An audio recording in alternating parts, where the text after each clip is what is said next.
各位弟兄姊妹平安，打風平安嘛？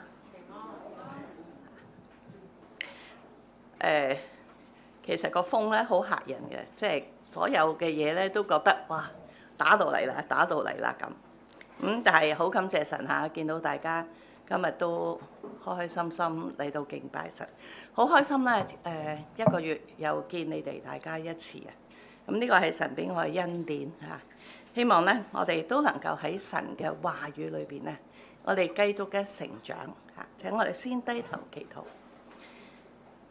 主啊，天父，我哋多謝你，求你帶領住我哋依家嘅時間，求你自己親自同我哋説話，求你減去人嘅意思。主啊，求你幫助我哋，讓我哋聆聽得清清楚楚。我哋咁樣祈禱交託，奉主名求。阿門。你活得精彩嘛 ？OK 啊，係嘛？邊個 OK 嘅舉手？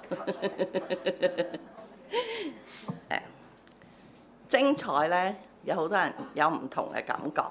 有人咧就係兒孫滿堂嚇，就精彩。我妹咧就佢有兩個。唔係兩個，1、2、3、4個孫，其中一個大男孫，一個大女孫咧係超叻嘅。佢大男孫咧就係佢對某些嘢敏感，唔係某些嘢，好多嘢，包括咗雞蛋、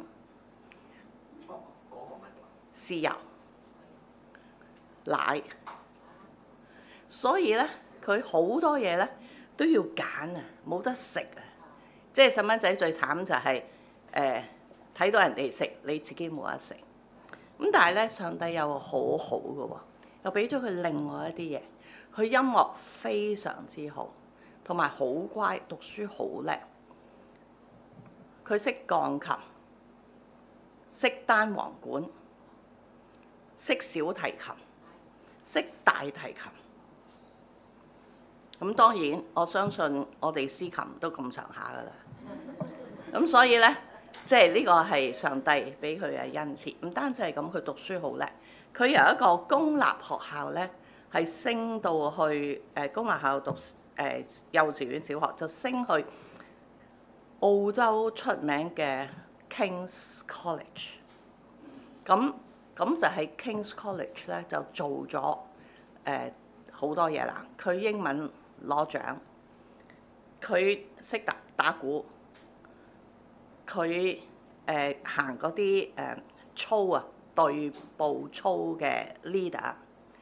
咁喺外國咧，即係其實一個細蚊仔咧，佢俾你好多嘢。佢演講攞冠軍，即係佢有好多一個學術性同埋一個藝術性嘅天才。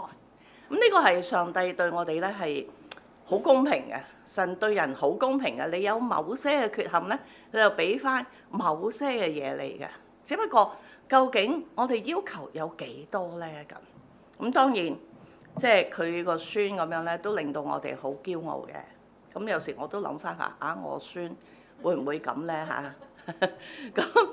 咁佢依家都6年班，佢又喺澳洲國際學校讀書，係咪咁咧咁？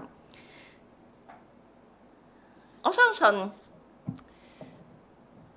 上帝有佢嘅恩典喺我自己嘅家庭裏邊，咁所以精彩嘅人生咧就唔一定係要好風光，唔係咧係要好有錢啊！有人覺得佢有榮譽、有地位，佢想做嘢可以做到，呢個就係佢精彩啦咁。但係其實我哋所有喺地上邊，我哋認為精彩嘅嘢，係唔保值嘅。你諗下，就係一場風啫，最靚香港仔嘅酒店個玻璃都可以爆。我哋從來都冇諗過呢啲咁勁嘅地方咧會爆玻璃。我哋只係會覺得嗰啲低窪地區咧要小心啦，容易即係水浸啦咁。其實我好擔心上水，因為上水低窪嘅地方咧係隨時浸嘅。佢哋會撐艇嘅，要撐艇出嘅。咁所以其實我哋睇翻嘅就係原來一個酒店嘅玻璃都可以砰一聲冇咗，所以即係一場風就可以令你所有嘅財富、你嘅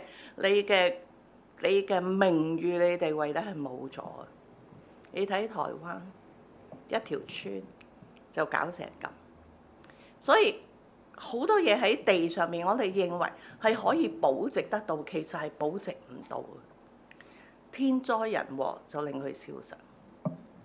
我成日都講呢句説話，當我哋瞓喺4塊半返天家嘅時候咧，你係兩手空空。你就算擺幾多嘢落去個棺木裏邊，嗰啲所謂叫做陪葬咧，嗰啲都燒晒㗎啦。甚至乎令到你咧係燒好耐都未定。如果你擺錯嘢，即係所以即係有好多嘢係好過眼雲煙。我哋要即係開始學下睇得化啲。所以傳道者話空虛嘅空虛，係所有嘢都係空虛。咁係咪咁樣我哋就唔能夠活得精彩咧？咁當然梗係唔係啦。今日我哋從傳道書箴言裏邊智者喺21章1至3節咧，讓我哋睇下點樣先可以能夠活得精彩。我哋先睇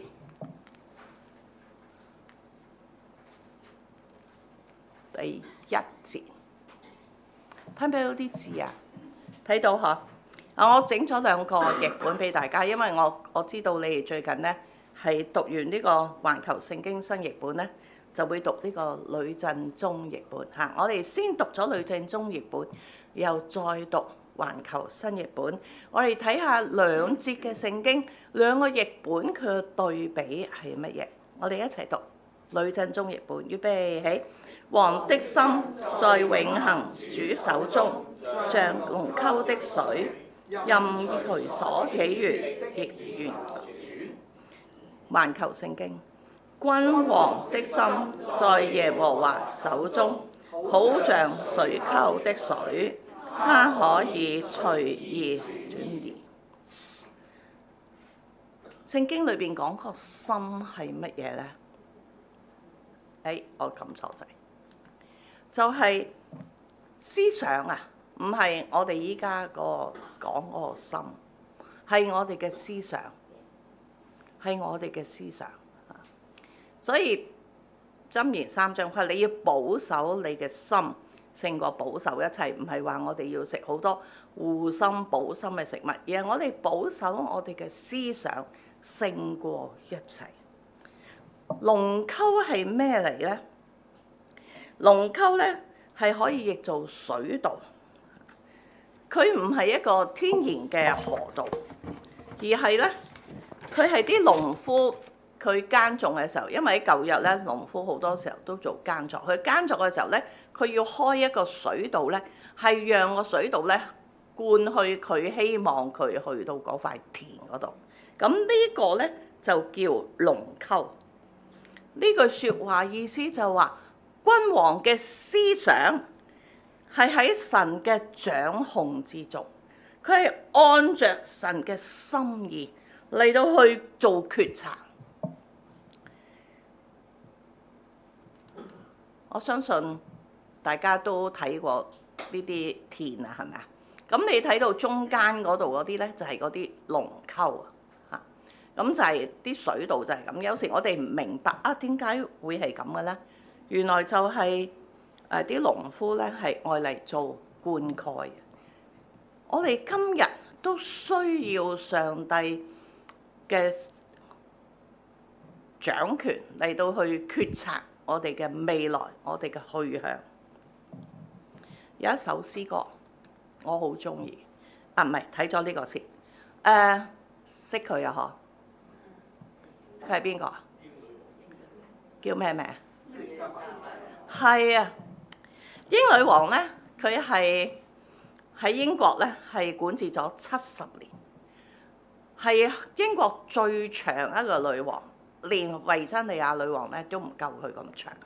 咁呢70年裏邊咧，佢經歷咗風風雨雨、是是非非、家庭嘅變動，亦都經歷咗世界經濟甚至國運咧係走下坡。英國當佢上任嘅時候咧，雖然係打緊仗，但係佢哋係一個大國，所以佢個名早期嘅名就叫做 Great British 大英帝國，因為佢嘅版圖好長啊，好多都係佢嘅附屬國嚇，包括咗澳洲啦，其他好多國家都係佢嘅附屬國。咁如果你查翻歷史咧，你就知道佢哋係幾厲害。佢好細個就走馬上任，因為佢爸爸過咗身，嗰陣時佢好年輕。當佢加冕之前啦，佢就同佢嘅市民啊講咗一番嘅説話。睇唔睇到啲字啊？我哋一齊讀好冇啊？預備起。他說：不論你們的宗教信仰是什麼，我想請你們所有人在那天為我禱告。禱告求上帝賜我智慧及力量，讓我在未來人生的每一天，能履行我給出的每個承諾，並且能信實地侍服上帝和你們。佢就用呢一段嘅禱文咧，成為佢70年管治英國嘅一個嘅指標。但願我哋都同自己講，希望我哋一生裏邊，我哋都按住上帝嘅指引嚟到行我哋一生嘅路程。我哋要明白究竟邊一個先係掌權嘅人？唔係人，係神。神喺天上邊掌權，無論呢個掌權我哋覺得公平或唔公平，對或不對，但係始終神都係掌權，始終佢都係創造呢個世界，始終係佢俾我哋活喺呢個地方，佢俾我哋喺呢度生活。我哋要認識我哋所信嘅上帝。法老王大家都好熟悉呢個故事。當摩西要帶以色列人出埃及嘅時候，佢硬住心腸，唔俾佢哋出去。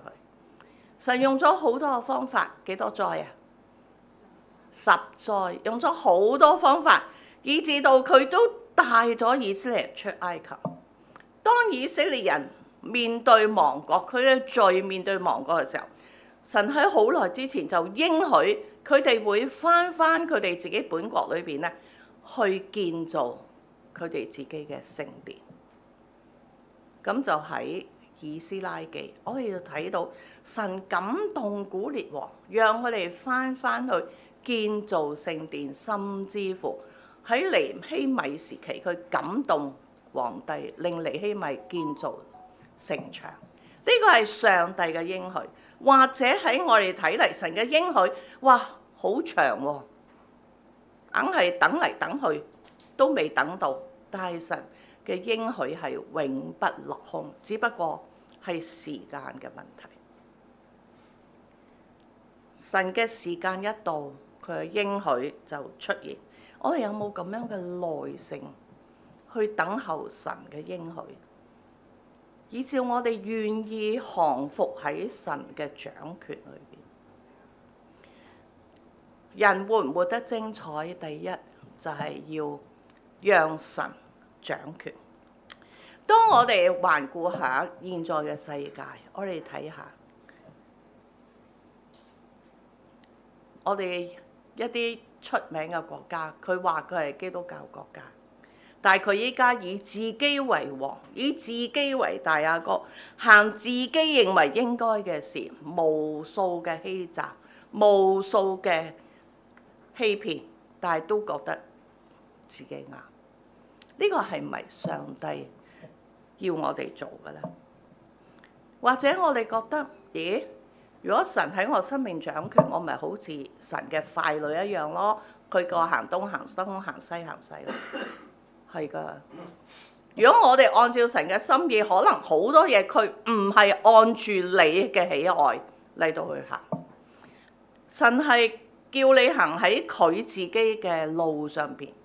我哋成日都講，我哋每一個人都有一條路軌，神俾我哋。當我哋按住呢個路軌行呢，我哋唔會出軌呢，就冇咩意外。但係如果我哋唔按住呢個路去行呢，我哋出咗去第二條軌呢，我哋兜兜轉轉都係要行翻正路。如果大家回想翻你年輕嘅時候，如果你再回想翻，你就會睇到哦。如果我早知係咁，我咁樣行嘅時候，我就好快就搞掂啦。但係問題就係我哋喜歡兜兜轉轉，我哋喜歡咧按自己嘅意思去行，卒之神又將你兜兜轉轉。我就係一個咁嘅人。好細個，爸爸就帶我去教會。其實我喺教會長大，我應該好 OK 啊。問題就係我係一個唔中意俾人管嘅人，所以我覺得俾神管咧係唔好。我就中意自己去玩，我就兜兜轉轉，兜兜轉轉，兜到我中年嘅時候，我先至被神呼召。而被神呼召咗之後，我都唔聽話，我都喺度扭計喎，都扭咗3年，然後我先至乖乖。嗱，弟兄姊妹可能覺得話，你依家咪幾好？對唔住喎，我話俾你聽，我有啲後悔嘅。如果我聽話嘅時候唔係咁啊，明唔明啊？你嘥咗好多光陰，嘥咗好多時間，嘥咗好多服侍神嘅機會，嘥咗好多神用你嘅機會。所以我話，我哋需要認識神。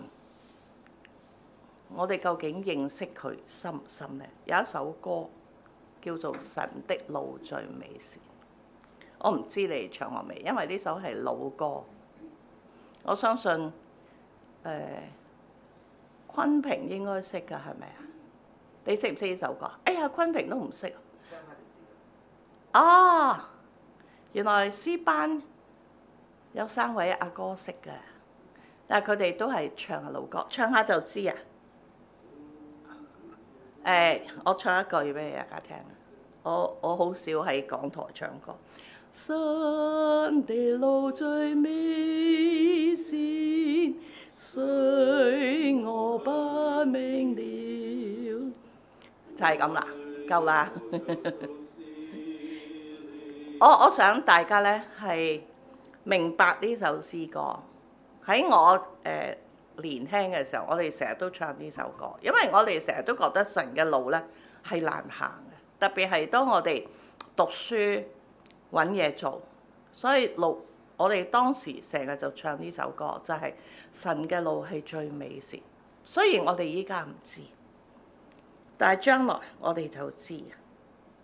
所以副歌佢話：神的路最美善，神的路最美好，我願常倚靠他，為他能引導。當我哋碰壁，當我哋走到焦頭爛額嘅時候，我哋就好明白呢一首詩歌，因為只有上帝係我哋嘅山寨，佢先係帶領我哋嘅人，佢先係掌權嘅人。有時我哋覺得啊，點解我唔係含住金鎖匙出世嘅呢？點解我唔係好似人哋咁樣嚇，好帥、好靚仔、好靚女？有時我覺得點解我要喺呢個家庭？點解我有呢個父母？點解我婚姻要碰壁？點解我有咁多點解？我哋有好多嘅埋怨，點解我唔好似別人咁呢？但係我話俾大家聽，埋怨係唔啱嘅。我哋唔應該埋怨，反而我哋要感恩啊！點解我哋要感恩啊？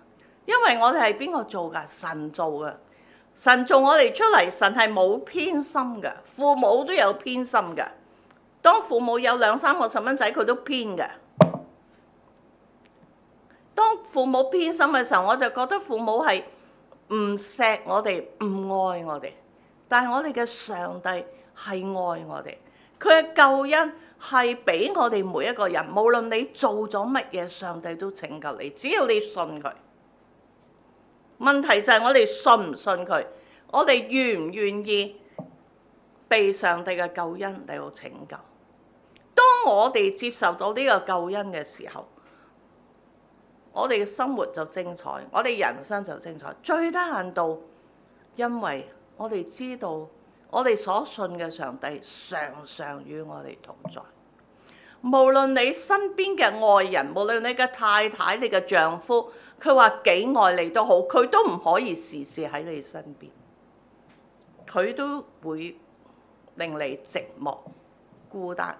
但係神係唔會令我哋寂寞孤單。喺2016年，當我70歲要退休嘅時候，我以為我會有一個好開心嘅生活，因為我可以陪我先生咧周圍去。咁其中一樣嘢，我望咗好耐，就係坐船。但係好可惜，我5月31號退休，我7月中同佢去咗一個旅行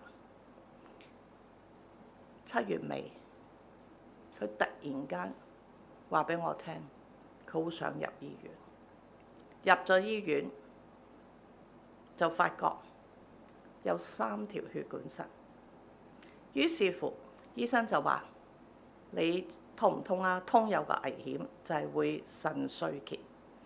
咁我係唔理㗎啦，照通可也，用最貴嘅嗰啲通支架係 ，thank you 嚟到去通。當我預備咗錢，喺政府最貴嘅支架都好貴㗎，話俾大家聽。我預備咗錢，晏晝去同佢通波仔嘅時候，即係俾錢去通波仔嘅時候，我上晝8點鐘同佢傾咗個電話，9點鐘醫院話俾我聽，佢走咗。係一個好唔明白嘅情況，係一個好無奈嘅情況，係一個好突然嘅情況，一句説話冇交代就走咗，係好難去接受。我只係同上帝講：得，你要帶走冇所謂，唔該你陪我，即係我需要人陪。喺呢個時候，唔該你陪我。係啊，上帝係成日與我同在啊！呢10幾年就係神與我同在。呢10幾年就神話俾我聽，我係你嘅伴侶，我係你嘅一切，我係你指引嘅路標，你要跟住我行。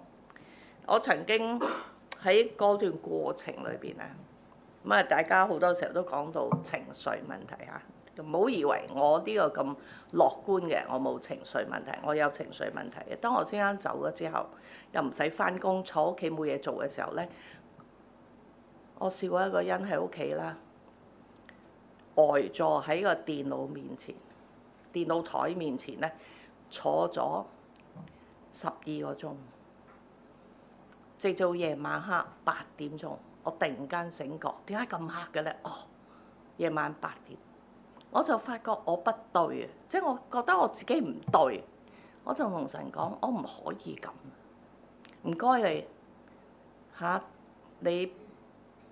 俾翻啲嘢我，俾翻啲嘢我做，俾翻啲嘢我去做，我唔可以咁。即係如果我繼續係冇嘢做咁坐屋企咧，我真係會癲嘅嚇。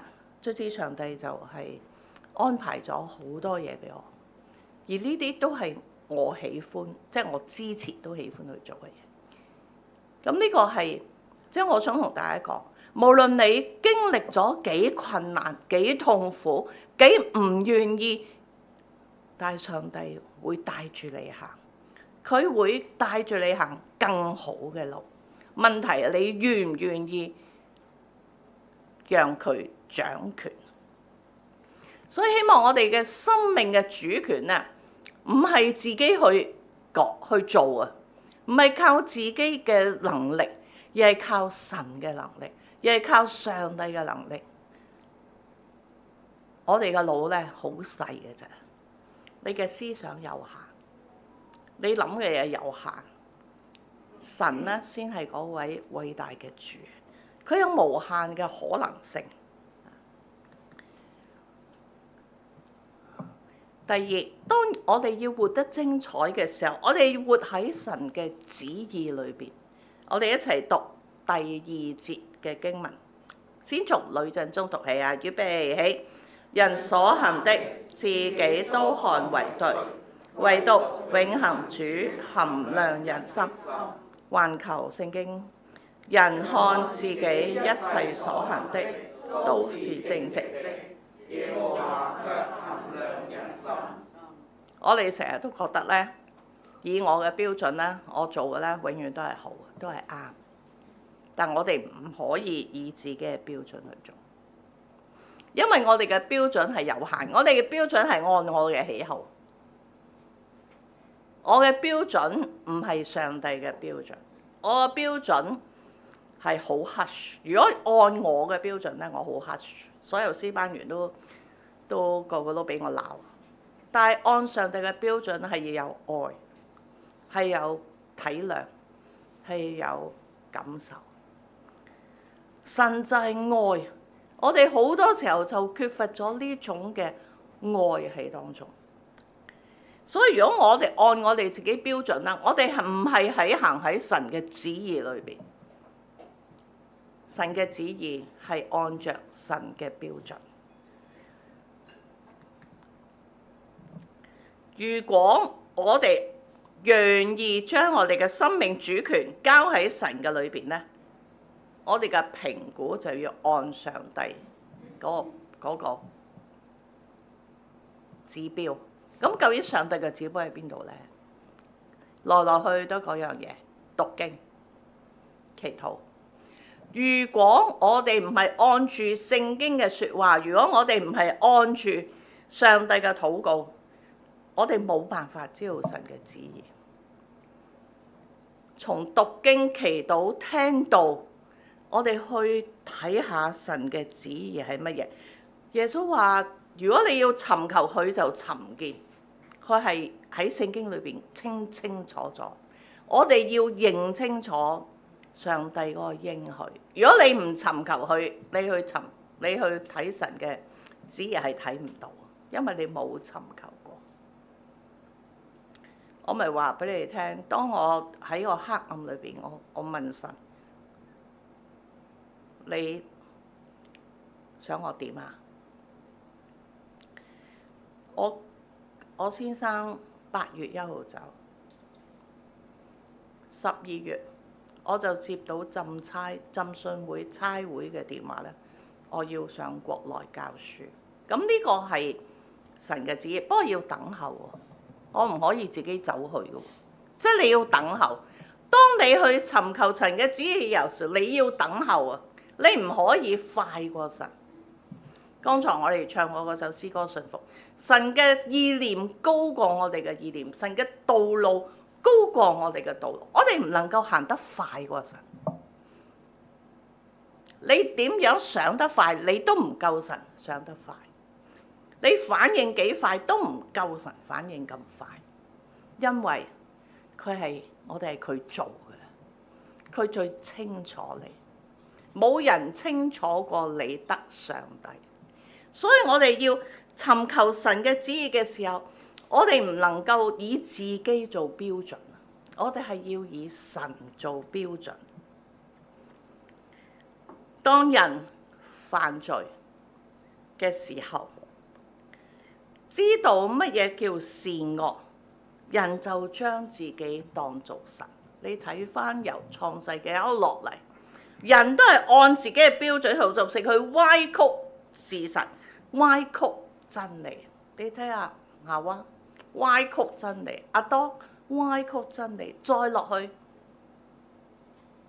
一樣，全部都係歪曲事實、歪曲真理，完全都係按自己。亞伯嘅死都係因為有人妒忌，按自己嘅心意。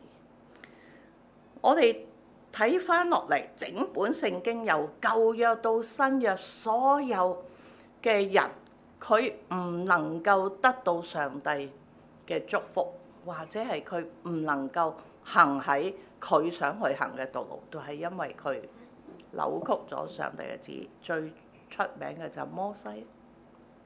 如果摩西肯信服，佢唔會敲個磐石兩下嘅時候，佢可以入到迦南。但係因為佢好嬲啊，佢就敲，上帝叫佢敲一下，佢敲咗兩下，就係呢兩下啫，佢就要喺迦南望到迦南而離開呢個世界，就係咁啊！好可惜，但係冇辦法。當我哋唔行喺神嘅心意裏邊，當我哋唔跟着神自己嘅旨意裏邊去行嘅時候，我哋係會離開上帝俾我哋嘅路軌。所以第二節佢話俾我哋聽，唯有耶和華衡量人心。你嘅心依家諗緊乜嘢？我哋睇唔到，但係只有神睇到。你嘅心幾黑，你嘅心幾污糟，係上帝睇到。如果你要行喺上帝嘅心裏邊，我先要俾上帝嚟個光照我哋裏邊嗰種嘅黑暗，我哋要拎晒佢出嚟，然後我哋先能夠倒空。咩叫倒空自己？就係將裏邊嘅嘢拎晒出嚟，讓神自己進入裏邊。弟兄姊妹，尋求神嘅旨意，好多人都想，但係我哋有冇真心去尋求？你有冇真真正正咁去讀聖經？10次嘅箴言，你讀咗幾多次？你明白咗幾多？抑或就係每個月攞一張紙翻去算數？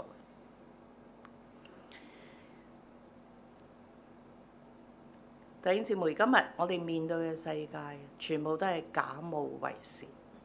我哋面對嘅世界真真假假，都唔知邊度係真，邊度係假。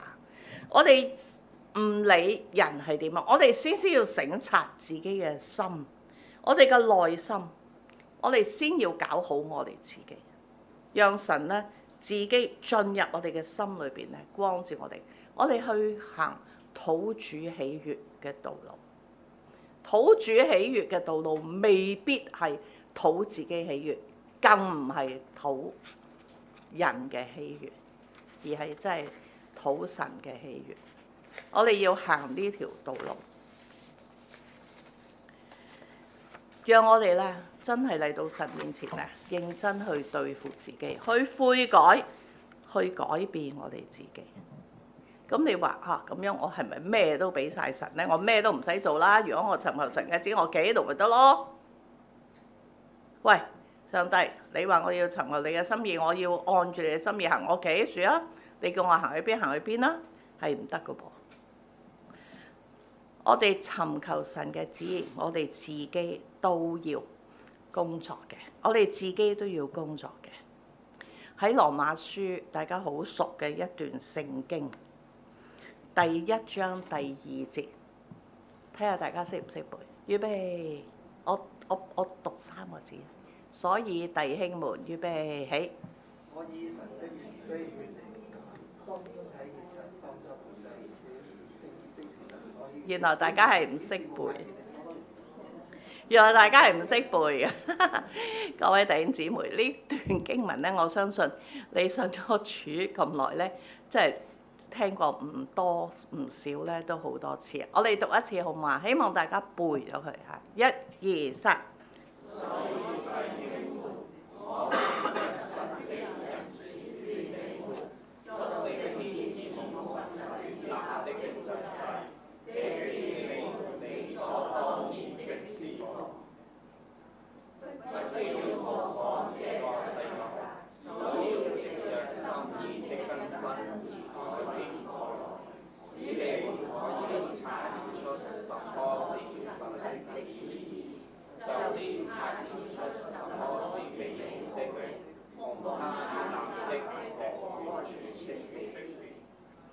意思就係話，我哋要將自己毫無保留咁樣獻俾神，而係按住神嘅心意去侍奉佢，去敬拜佢，讓我哋唔好模仿呢個世界。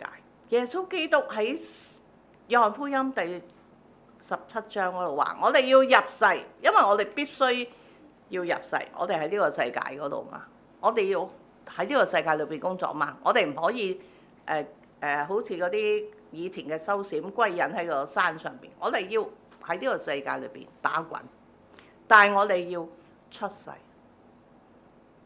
因為神係聖潔嘅。我哋要過一個聖潔嘅生活，我哋要將主權交喺神嘅手裏邊。無論你依家工作裏邊嘅你有幾多個委屈，你有幾多嘅唔公平，但係如果神要你留喺呢度，神要你咁樣做嘢，神要你離開，神要你轉第二間公司，聽話去做。神帶領你嘅係冇錯，神嘅路最美善。我哋唔好隨波逐流。好多時候，因為世界嘅改變，我哋都隨波逐流，我哋都覺得冇乜所謂。好，其中一樣，我講咗即係差唔多有20年都有，男女一齊去旅行，依家覺得好平常嘅事，但係呢個唔係上帝嘅心意。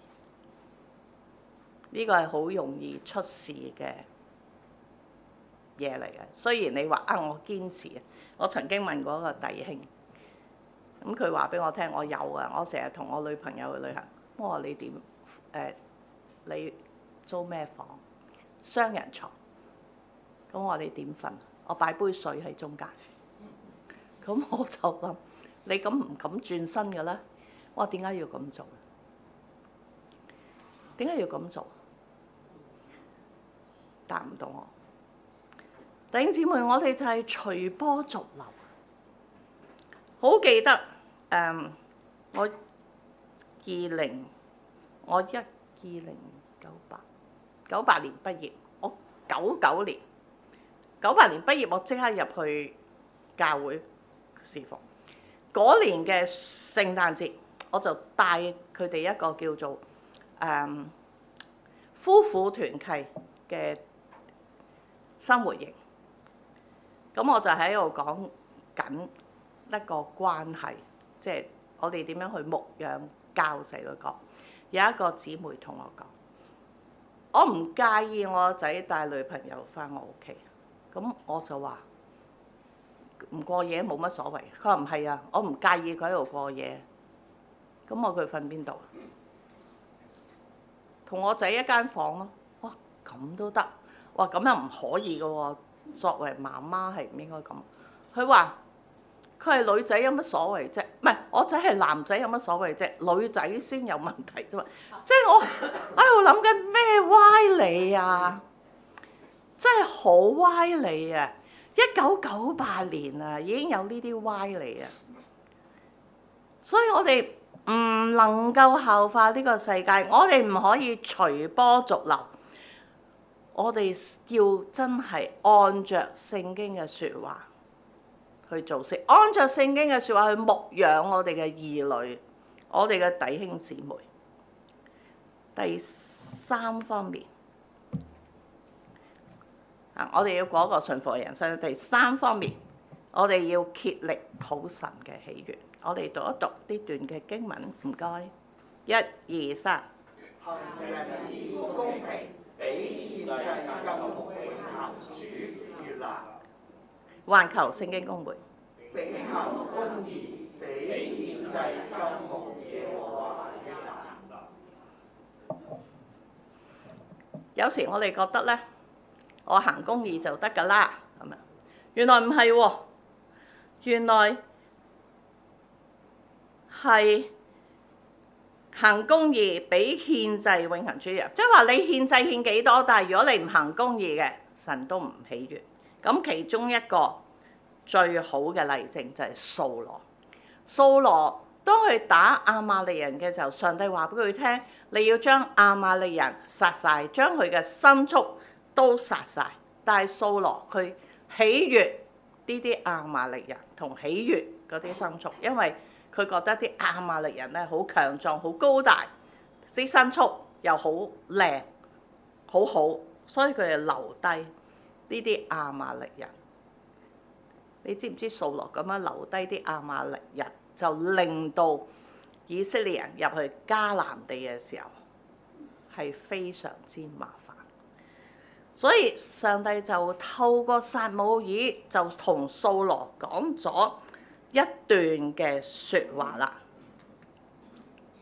佢話：耶和華喜悅燔祭和平安祭，豈像喜悅人聽從他的話啦。